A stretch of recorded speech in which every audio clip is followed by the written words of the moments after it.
It's your boy Slash back with another video. Today we got another video. Like I said, bro, I'm not gonna lie, y'all been getting on my ass about this Michael Jordan video. I'm thank y'all that y'all been supporting it and sharing it. Even I might say, bro, I know he has a left hand. Trust me, I know. I rage baited the hell out of y'all niggas so goddamn bad. It's Michael Jordan we are fucking talking about. But let me know if y'all wanted me to do another NBA player y'all want me to react to. Y'all just send me more. I did Voyage 1. I think I did Warriors too. If I didn't, y'all let me know.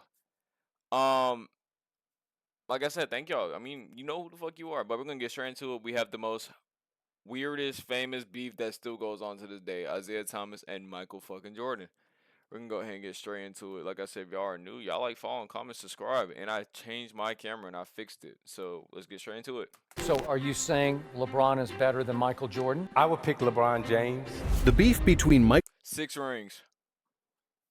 6-0. Remember that. Michael Jordan and Isaiah Thomas is one of the longest and most bitter feuds in NBA history. There's no way you can convince me you asshole. And you call me an Jordan. No. You're in that tier of asshole with him too.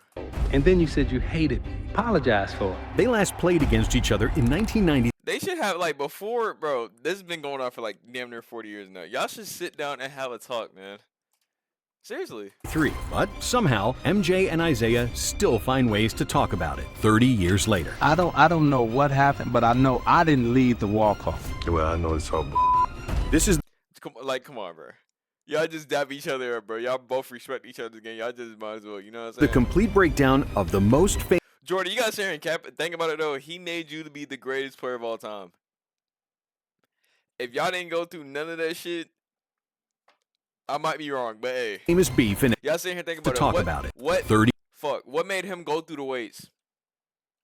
And then you said you hated me. Apologize That's fucked up. for it. They last played against each other in 1993, but somehow MJ and Isaiah still find ways to talk about it 30 years later. I don't know what happened, but I know I didn't lead the walk-off. Well, I know it's all This is the complete breakdown of the most famous beef in NBA history, which started back in 1985. However, 85. This nigga was just. Oh, I remember Isaiah won the spotlight. Who do y'all think is more of an ass, Jordan or Isaiah Thomas? Who is more of an asshole? We already know that answer. I just want to hear y'all. the first time Isaiah Thomas played against Michael Jordan wasn't in the NBA, but during the preparations for the 1984 Olympics. Back then, the U.S. still sent collegiate athletes to the Olympics, and in 1984, Team USA prepared for the games by playing exhibition games against NBA stars. Even though nobody knew it then, the 1984 team was the best collegiate squad the Americans had sent to the Olympics up to that point. Beyond Michael Jordan, there were two other future Hall of Famers in Patrick Ewing and Chris Mullin, along with several other players who had long and successful careers in the NBA. But despite their talent, nobody gave college kids much of a chance against NBA All-Stars, such as Isaiah Thomas, Larry Bird, Magic Johnson, and several others. Even though the NBA All-Star roster changed from game to game, and they weren't in the best shape in early July after the NBA season was over, nobody could have expected what would happen next. Jordan and Team USA went on to dismantle the NBA's greats in every single game, finishing the exhibition with a perfect 8-0 record. Isaiah played in 3 of those games, averaging 13 points per game, while Jordan averaged 17. And this dude was so fast and so quick. He was like, oh. Jordan and Team USA would win gold at the Olympics with a 32-point margin of victory, and MJ led all U.S. scorers with 17 points per game. And when he started his NBA career, it didn't take long for Jordan to start dominating, as he scored 37 points in his 3rd career game. And a week later, in his 7th NBA game, the Bulls played against Isaiah's Pistons, a team that would later become synonymous with his career. And this first matchup against his future nemesis didn't start well for Jordan, who was plagued with foul trouble and ended up scoreless in the first half. But he came alive in the second, leading the Bulls to victory with 25 points. But despite losing, Isaiah was better than Michael individually, with 35 points and 10 assists. God damn. Isaiah finally won a game against Jordan in January 1985, but their next matchup was the first sign of problems between the two stars. It was during the 1985 All-Star Game when Jordan felt disrespected by Isaiah Thomas and his East teammates. MJ believed that Thomas was freezing him out and not willing to pass him the ball, and that he instructed the rest of the starters to do so as well. However, the stats don't really back up that theory, as Jordan took 9 shots in 22 minutes on the court, which wasn't low by any means. Adrian Dantley, the reigning scoring champ, only took 6 shots, while Kareem and Bernard King took 10 in the same amount of time on the court. But according to Jordan, the beef didn't start on court, but in an elevator. I got on an elevator with Isaiah Thomas to go downstairs for a league meeting. That was the first time I met him, and I said, "Hello, how you doing?" That's all I said. I was really intimidated because I didn't know him and I didn't want to get on his nerves. I didn't want to seem like a rookie, and I was quiet. When I went down to the room for the meeting, I still didn't say anything. After the weekend was over, it got back to me that I was arrogant and cocky, and I wouldn't even speak to Isaiah on the elevator, that I gave him the cold shoulder. And I'm saying Isaiah Thomas initiated it all. However, there are two sides to every story, and according to Isaiah's manager, Jordan was wearing Nike shoes and warm-ups during the Saturday workouts, which violated the NBA protocol, and that bothered Isaiah, who thought the hyped rookie was acting out. After the All-Star weekend was over, fate would have it that Jordan and Isaiah met in the very next game, and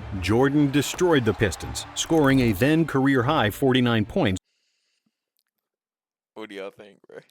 on 19 for 31 shooting in an overtime win. "It was a grudge game from my standpoint," said Jordan, who always took things personally. The media picked Definitely take things personally, bro. He should make a shirt that shit, bro. up on the freeze-out story, and after the game, the headlines read, "Jordan gets his revenge, scores 49," and the beef was officially born. In 1987, Jordan established a new career high, again against the Pistons. Jordan poured in an insane 61 points, shooting 22 for 39 from the field in a 125-120 OT victory. However, in the playoffs, MJ had to swallow many bitter pills. In his first 3 playoff appearances, the Bulls won just 1 game. And when Jordan finally won his first playoff series in 1988, he immediately got humbled by Isaiah and the Pistons, who defeated the Bulls 4-1 in the second round. In the next 2 seasons, the Bulls made the conference finals, but both times they lost to Detroit, who proved to be an unsolvable riddle for Michael. By implementing the so-called Jordan rules, the Pistons used to beat the crap out of MJ, using hard fouls to slow down the best player in the world. However, when talking about Jordan, Isaiah was always complimentary, even calling him the best player he's ever seen. But this guy, you can't stop him. His skills are so unbelievable. Is the best I've ever seen. But in 1991, the Pistons were aging and tired from 3 straight trips to the NBA Finals. And when they met Chicago again in the conference finals, the Bulls were better than ever. With Jordan, Pippen, and Horace Grant in their athletic prime, the Bulls dominated and won the first 3 games of the series. Before Game 4, Jordan said that the Pistons were undeserving champions and that the bad boys were bad for basketball. And then called us undeserving champions. Now, we done beat the Lakers, we done beat the Celtics, we done beat y'all several times. Ain't nobody had a harder march to the NBA Finals than the Detroit Pistons. We done got cheated, we done got beat up. We have beaten the best of the best to ever play this game. Isaiah responded to Jordan's comments with, "People will look back at this team and say we were one of the greatest teams to play basketball. We were great champions. He should be classier than to talk like that." The Pistons were pissed and motivated to make I ain't gonna lie, Isaiah was kind of like hella professional about it. Somewhat to a certain degree to like, it's maybe the wordplay. Jordan eat his words, but the Bulls were too good, and they swept the series. However, in the final moments of Game 4, when it was clear that it was all over, the Pistons orchestrated one of the most controversial moments in playoff history. The Pistons walked off the floor before the final whistle, walking past the Bulls bench with their heads down, refusing to shake the Bulls players' hands and congratulate them. I didn't lead the walk-off. There were several people in the center field. I don't know what happened, but I know I didn't lead the walk-off. If I'd have known that it would have caused this much stir, then we would have shook hands. This sparked a ton of controversy and added more fuel to the beef between Jordan and Thomas. Jordan and Chicago would go on to win their first NBA title after they defeated the Lakers in the finals. And soon after that, Jordan received a phone call that would change basketball globally. The person calling him was Rod Thorne, who was part of the U.S. Olympic Selection Committee and was tasked to convince Jordan to play in the 1992 Barcelona Olympics. Rod Thorne calls me and says, we would love for you to be on the dream team. I says, oh, who's all playing? You know, he says, well, the guy you're talking about or you thinking about is not going to be playing. And according to the book Dream Team, author Jack McCallum quotes Jordan saying, Rod, I don't want to play if Isaiah Thomas is on the team. McCallum also released a podcast series with the actual recording of Jordan saying that he decided against Isaiah being on the Dream Team. Rod phone called me and said, Rod, I won't play Isaiah Thomas on the team. He assured me, he said, you know what? Chuck that one, Isaiah. So Isaiah's not going to be a part of the team. In the 2020 documentary The Last Dance, Jordan said that he indeed hated Isaiah, but denied that he had anything to do with Thomas's absence from the Dream Team.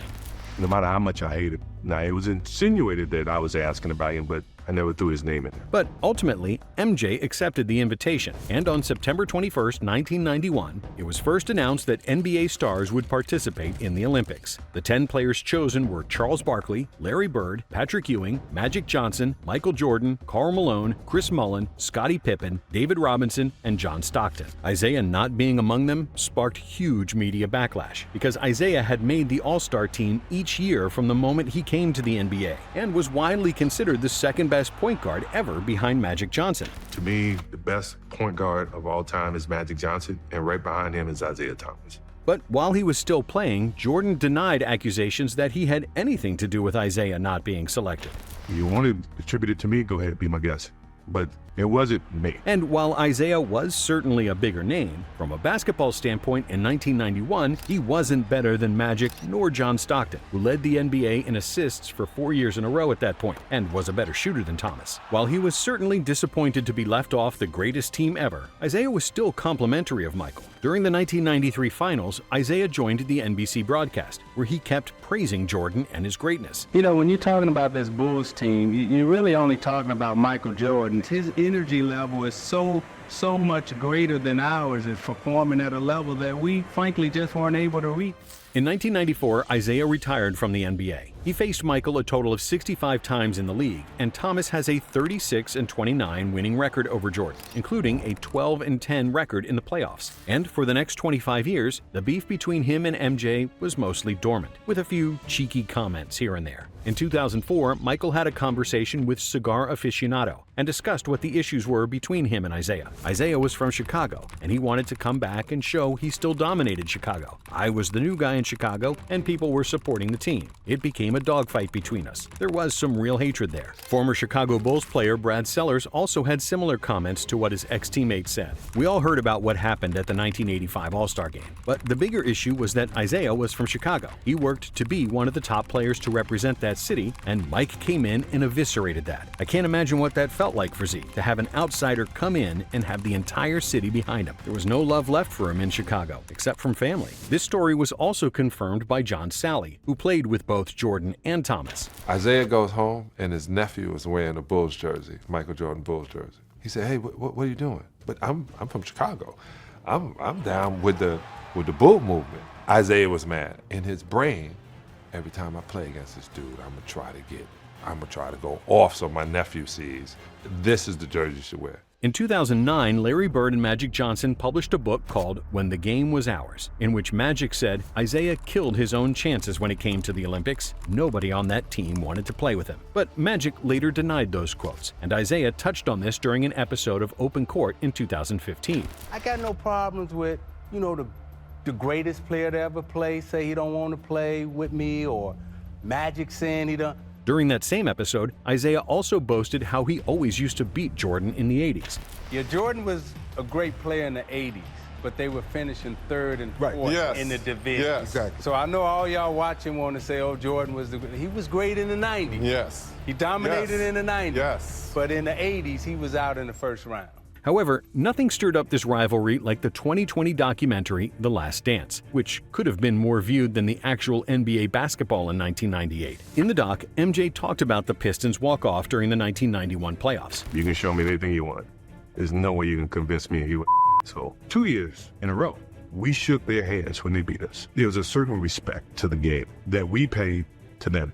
That's sportsmanship. But The Last Dance wasn't well received by many people involved with the story, most notably teammates Scottie Pippen, Luke Longley, Horace Grant, Bill Cartwright, Craig Hodges, and Ron Harper. Of course, Isaiah didn't like it either. Thomas said he knew about the rivalry. but that he didn't know that Jordan hated him so much. I never knew this dude felt the way he felt until The Last Dance. Thomas went on several podcasts where he talked about the topic, asking Jordan to apologize. You got on national television and you called me a hole, and then you said you hated me. You said that on national television.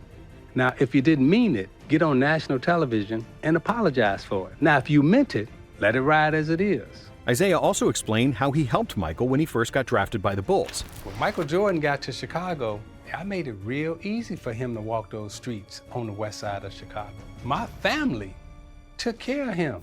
After The Last Dance, Isaiah was determined never to mention Jordan as the GOAT ever again. Numerous times he cited LeBron as the best ever. So are you saying LeBron is better than Michael Jordan? I would pick LeBron James. And when he was asked who's the best player he played against, he put Jordan at number 4, which is quite different from what he was saying in the early 90s, while he was still an NBA player. In 2021, during the NBA's Best 75 Players celebration, Jordan and Isaiah did their best to avoid each other, proving that the beef was still very much alive. And while Isaiah has publicly buried the hatchet with Magic Johnson, during a televised interview where both legends shared hugs and tears, it's unlikely that this will happen with Jordan. MJ is not on speaking terms with Scottie Pippen anymore. He hasn't spoken to Charles Barkley in over a decade, and is known to be very petty. Because, as we know, Michael Jordan takes things personally, and he and Isaiah will probably hate each other to the grave. Thanks for watching. And hey, if you like this video, subscribe to I want to actually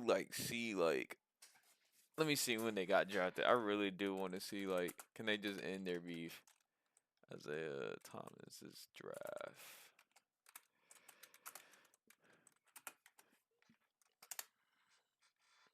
$1981. Yikes.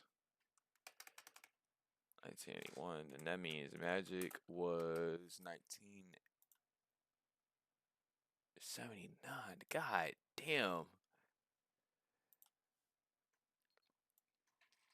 Like I said, if y'all enjoyed that video, I hope they just bro, time go by. I hope y'all can just have a sip. Jordan, he don't be on the internet like that. He don't give a fuck. Isaiah Thomas is Isaiah Thomas. I feel like Jordan's still holding on. I think Isaiah Thomas wanted to be squash it. I don't know what happened. It's always two sides story. Two sides to every story. That is definitely true. But like I said, if y'all enjoyed that video, y'all let me know. It's your boy Slash, and I'm out. Peace.